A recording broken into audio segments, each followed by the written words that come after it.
புரட்டாசி மாத ராசி பலன்கள் பார்ப்பதற்கு முன்பு செவ்வாய் குருவின் பார்வையில் துலாத்தில் சஞ்சாரம் செய்கிறார். எனவே சுக்கிரன் வீட்டில் குருவின் பார்வையில் செவ்வாய் சஞ்சாரம் செய்வதால் மங்களகரமான சுப காரிய முயற்சிகள் இந்த மாதத்திலேயே ஒரு உறுதி செய்யப்படும் அல்லது இனிதாக நிறைவேற்றப்படும். மேலும் கட்டிடம், பூமி, விவசாயம், விளையாட்டு, மருத்துவம், காவல், இராணுவம் போன்ற துறைகளில் இருப்பவர்களுக்கும் இந்த மாதத்தில் நல்ல ஒரு மேன்மையான முன்னேற்றங்கள் சிறப்பாக இருக்கும். மேசம்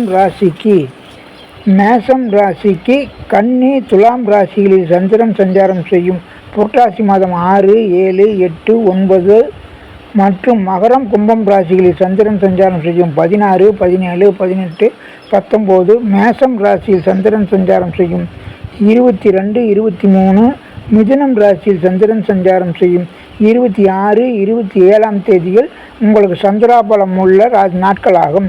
எனவே இந்த நாட்களில் நீங்கள் நல்ல முயற்சிகள் செய்தால் நன்மைகள் நடக்கும். மேலும் ஆங்கில தேதி ரீதியாக உங்களுக்கு செப்டம்பர் மாதம் 24, 25, 26, 27, 28, அக்டோபர் மாதம் 2, 3, 4, 5, 8, 9, 12, 13 ஆகிய தேதிகளில் உங்களுக்கு சந்திராபலம் ஏற்படும் நாளாகியால் இந்த நாட்களில் நீங்கள் சுப காரியங்கள், முக்கியமான காரியங்கள், புதிய காரியங்களை செய்தால் கூடுதல் நன்மை பெறலாம்.